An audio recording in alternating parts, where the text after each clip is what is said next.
Fala galera da classe dos adolescentes, chegou a nossa hora. Chegou a nossa hora em que todo mundo tem que se render à tecnologia. Pois é, aquele momento em que você sempre teve que ouvir: essa tecnologia vai tirar os nossos jovens da igreja, essa tecnologia está afastando os adolescentes da igreja. Pois é, agora todo mundo tá tendo que usar tecnologia para trazer todo mundo para a igreja. Pois é, falei que ia chegar a nossa hora e chegou. Pois é, galerinha.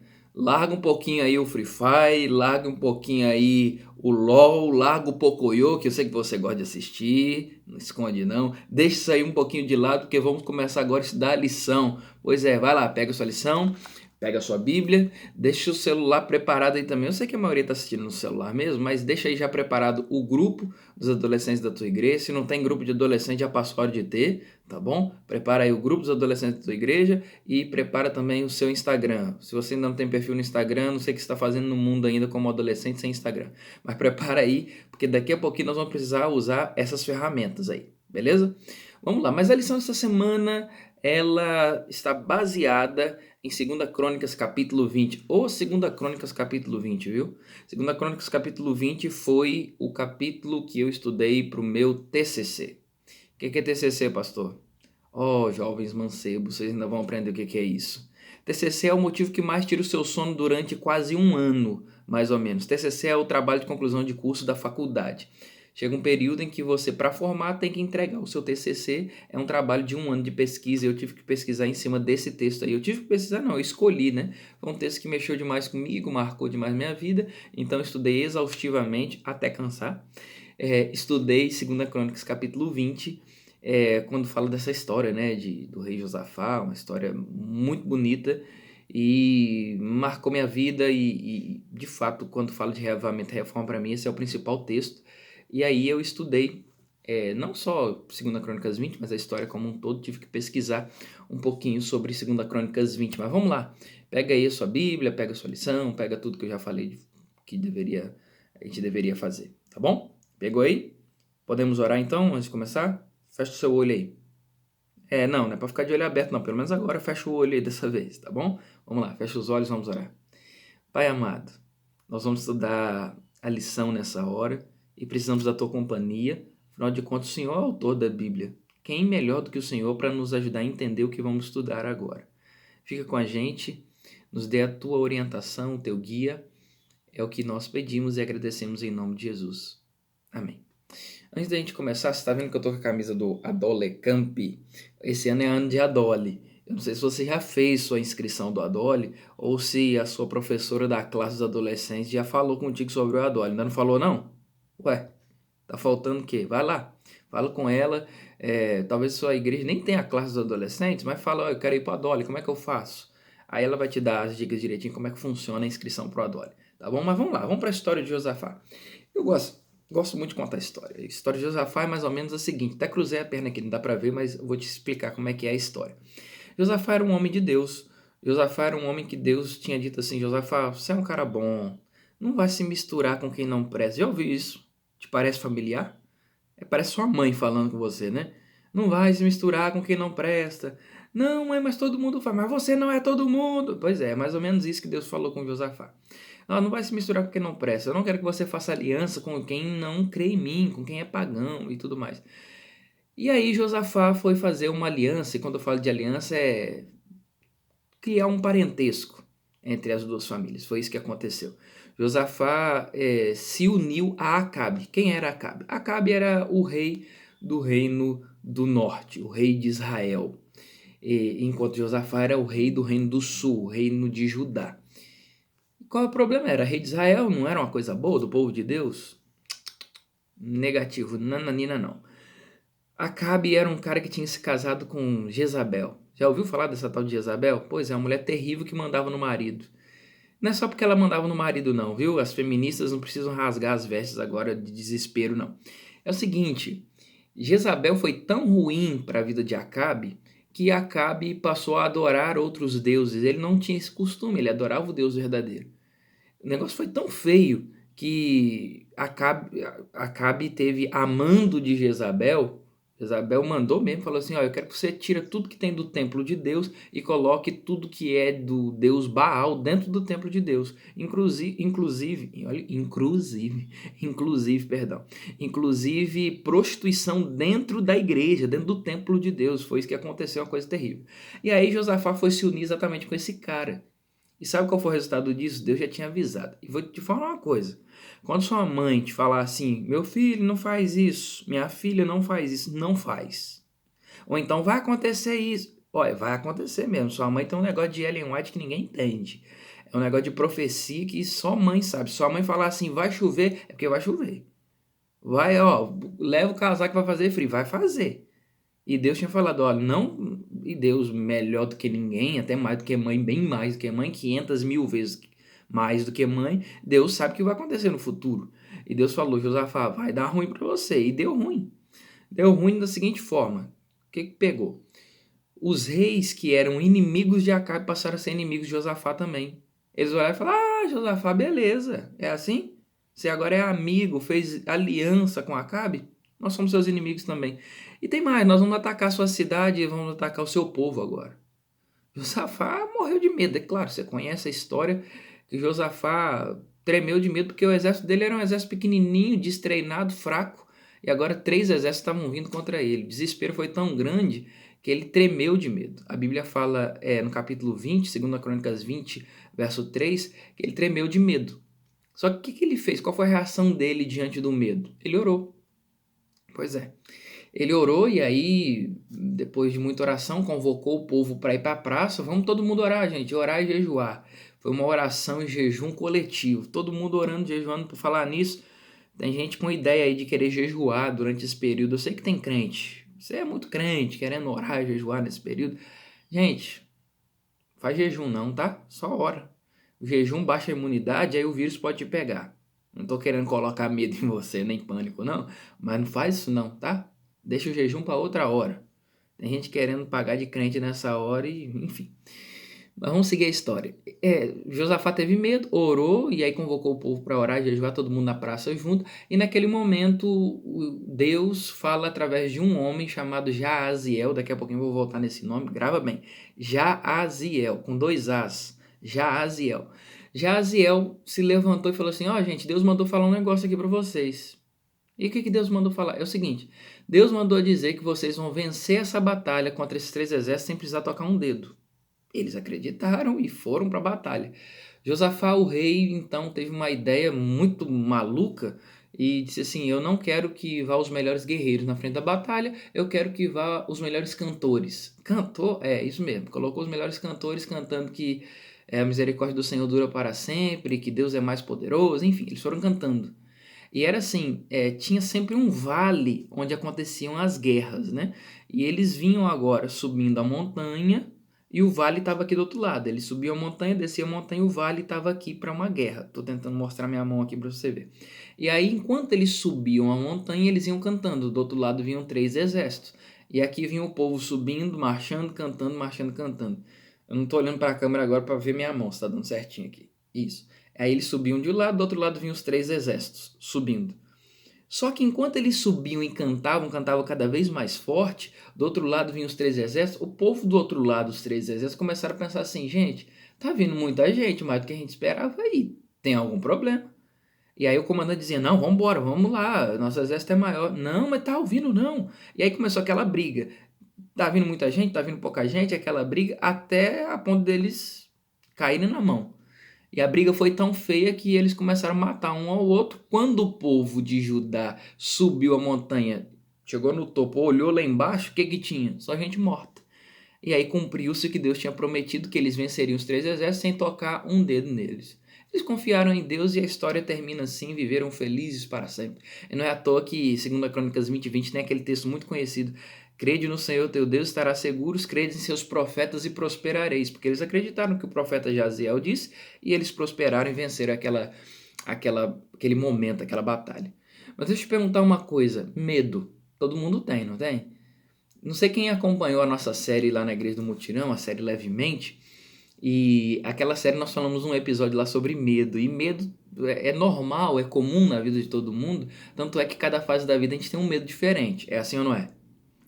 Tem medo que a gente tem tempo, perdão, que a gente tem medo de escuro, medo de rato, de sapo, de cobra, medo de altura. Aí chega um período que a gente tem medo de ir pra escola e não saber fazer as coisas. Eu lembro, o meu primeiro medo assim que eu lembro, claro que eu tinha outros medos antes disso, mas o primeiro medo grande que eu tive na minha vida foi medo de minha mãe sair de casa e me deixar sozinho. É meio doido, né? Não tinha nem motivo pra isso, mas eu tinha esse medo. Um outro medo que eu tinha era de chegar na escola, todo mundo saber letra cursiva e eu não saber. E aconteceu mesmo. Chegou na minha primeira série, que hoje é o segundo ano, todo mundo cheguei na escola e todo mundo sabia letra cursiva, menos eu, e a minha professora teve que pegar na minha mão pra fazer. Eu chorava na sala de aula, enfim. Mas eu queria que você entendesse que é comum ter medo e o que determina se a gente vence o medo ou não é qual a nossa atitude diante do medo. Se eu fico paralisado, se eu só choro, se eu quero cortar o pulso, o que eu vou fazer diante do medo? A grande diferença entre as pessoas é como elas lidam com o medo. E aí, como é que você tem lidado com o seu medo? Como é que tem sido você em relação ao seu medo? Pois é, eu queria que agora você me ajudasse participando comigo. Vai lá, pega o seu celular, você vai dar um pause no vídeo quando eu terminar de fazer essa pergunta. A pergunta é: qual o seu maior medo bobo que você tem hoje? Medo bobo mesmo, tipo assim, medo de sapo, de cobra, de rato, de altura, medo de foguete, medo, que lá, sei lá, que medo que você tem aí, medo bobo? Você vai parar um pouquinho, vai dar uma pausa no vídeo agora. Não parou, não? Não, pera aí, é pra dar pausa mesmo, dá pausa, não tem problema não. Esse vídeo, não, só contar um segredo pra você, não é live não, tá? Só liberei na hora certa, às 9 horas, mas não é live não, é só um vídeo normal mesmo, gravado. Pode dar pausa aí, daqui a pouquinho você volta. E coloca lá no grupo da sua igreja, ou no grupo dos adolescentes da igreja, se tem aí um grupo, dá pausa agora e coloca lá. Meu maior medo bobo, o pastor João Vitor pediu pra eu colocar aqui, meu maior medo bobo é medo de altura. Coloca lá, vai, pausa. Tem gente que tá olhando pra mim e não pausou, não. Pronto, quem já pausou já voltou, legal. Quem não pausou, vai lá e faz ainda. Vai lá, dá pausa e qual é o seu meu maior medo bobo? Eu já contei os meus aqui, não quero ficar continuando. Quero ficar continuando, olha outro erro. Não quero continuar passando vergonha aqui, não. Você tava com medo do coronavírus? Eu tive um pouquinho assim, não medo de eu contrair o vírus, não. Eu fiquei com medo de pessoas mais próximas, queridas, pessoas da igreja contraírem. Mas enfim, ainda tem esse medinho, né? Mas já percebeu que às vezes a gente tem medo de coisa que a gente nem precisava ter medo? A gente tem nem motivo pra ter medo. Eu não sei se você já esteve em um grupinho assim, em rodinha de colega, de amigo, conversando. De repente alguém grita assim, polícia! Aí todo mundo sai correndo. Tem nem motivo. Mas tá correndo por quê? Você fez alguma coisa? Você tá com medo da polícia? Porque não sei, todo mundo correu, eu corri também. É mais ou menos isso. Eu, na minha época, ainda podia ficar na rua até tarde da noite e aí sempre tinha um engraçadinho, sempre tinha um bobo que chegava e gritava, polícia! E aí a gente corria de medo. Pois é. Tem gente que tem medo e nem tem motivo de ter medo. Josafá tinha motivo para ter medo, mas sabe qual foi a postura dele diante do medo? Ele orou. Eu vou te dizer uma coisa que Jesus convida para que você faça diante do medo, se tem uma coisa correta a se fazer, é orar. A gente deve, segundo a Bíblia, despejar todos os nossos medos e ansiedades diante de Deus, através de oração. Jesus mesmo diz, não andem ansiosos pelo que você tem que comer, beber ou vestir, quanto ao dia de amanhã. Você não pode controlar o que vai acontecer daqui meia hora, quanto mais o que vai acontecer amanhã. Então, diante do medo, ore. Foi o que Josafá fez. E aí Deus manda um homem chamado Jaziel, no meio da multidão, profeta. Jaziel já contei aqui. Lembra ainda o que significa? Não, né? Eu não falei também. Jaziel significa Deus ouve. Olha que interessante. O nome do profeta que comunicou que Deus daria a vitória significa Deus ouve. É isso mesmo, muito legal, né? Porque Jaziel, que significa Deus ouve, estava simbolizando meus filhos, fiquem tranquilos, podem até ter medo, porque é comum ter medo, mas diante do medo, ore, porque Deus ouve. Pois é mais ou menos o seguinte, Deus garante do lado dele lá. E a gente se garante confiando? Porque olha o que Deus está pedindo para a gente fazer. Simplesmente ore e confie. O resto é comigo, o resto eu vou fazer. Deus garante o lado dele. Está se garantindo do seu lado, que é só confiar e orar? Pois é. Eu não sei se você já viveu alguma situação. É outro momento que eu queria que você parasse o vídeo agora e respondesse lá no grupo lá. Você já se garantiu e o outro lado não se garantiu? Já percebeu que às vezes a gente tem que fazer uns combinados assim com os mais brothers, mais chegados, fala assim, ó, eu faço isso que você faz aquilo e tal. Eu já tive momentos assim, eu não vou contar aqui como é que foi, não. Mas já tive um momento assim com o meu amigo que o meu amigo ele só ficou com uma menina porque eu ajudei. Não vou contar como que eu ajudei, que senão vou ficar induzindo vocês a fazerem coisas erradas. Mas coloca aí lá no grupo agora. Você já se garantiu em alguma situação e o outro lado não? Ou o outro lado se garantiu e você não se garantiu? Conta a história lá no grupo. Dá um pause aí no vídeo agora. Vai lá, pausa. Ah, é pra pausar mesmo. Vai lá, pausa. Isso, vai lá no grupo. Já foi lá? Voltou? Ok. É, Deus, ele se garante. O que a gente precisa aprender com essa história, uma história que fortalece a nossa confiança em Deus, é que Deus sempre se garante. O que ele pede, como Jesus uma vez disse, não temas, tão somente creia. Em outras palavras, não tenha medo, fica de boa, só acredita. Pois é, o que Deus pede para você, o seu lado, é que você confie, porque o resto ele se garante. Deus é um Deus que se garante demais, gente. Vou te falar uma coisa. Deus é um Deus que sabe o que está pedindo para você. Se ele está te pedindo, fica tranquilo que eu me garanto, vai lá, faz a sua parte. Sabe qual é a sua parte? Sabe qual é o seu lado para você se garantir? Só confia. Não precisa de mais nada. A parte mais difícil ficou com Deus. Não é o que diz Salmo 37, verso 5? Entrega teu caminho ao Senhor. Confia nele e o mais, todo o resto ele fará. O mais ele fará. Então Deus pede para fazer o mais difícil, ele faz o mais difícil, ele se garante no mais difícil e a sua parte é só confiar. Não precisa nada mais do que isso. E aí, que tal a gente passar a confiar mais em Deus? Que tal? Se o seu desejo é confiar mais em Deus, levanta a mãozinha aí. Tá com vergonha, né? Tem gente que tá com vergonha de levantar a mão na frente do celular sozinho. Não tem problema não. Eu vou fazer o seguinte, eu vou fazer uma oração aqui agora para que a gente entregue a nossa vida nas mãos de Deus, para que a gente confie mais em Deus. Mas no final da oração eu vou pedir para você responder uma enquete lá no meu Instagram. Fica melhor para você? Beleza. Então vamos lá. Se o seu desejo é confiar mais em Deus, feche seus olhos aí. Não fica com o olho aberto, não. Ninguém vai roubar sua carteira, seu celular, nada agora não. O celular está na sua mão. Vamos lá. Fecha os olhos. Vamos orar ao Senhor. Querido Pai, obrigado pelo que estudamos durante essa semana. E essa semana aprendemos a confiar mais em Ti. Mesmo que isso seja a duras penas, aos trancos e barrancos, diante de muito medo, porque o medo é comum na vida de todo mundo, nos ensina a confiar mais no Senhor. Nós queremos entregar nossa vida agora em Tuas mãos e fazer a parte que nos cabe, garantir aqui o nosso lado. É bem verdade que o Senhor faz a parte mais difícil, que é se garantir aí, fazendo tudo o que é preciso ser feito em nossas situações de grandes medos. E agora, nós queremos decidir confiar mais no Senhor. Nos ajuda na hora do vamos ver, na hora que as coisas apertarem, que a gente confie mais em Ti. É o que pedimos em nome de Jesus. Amém. Bom, gente, pedido então é que você vá lá agora correndo no meu Instagram, @prjvictor.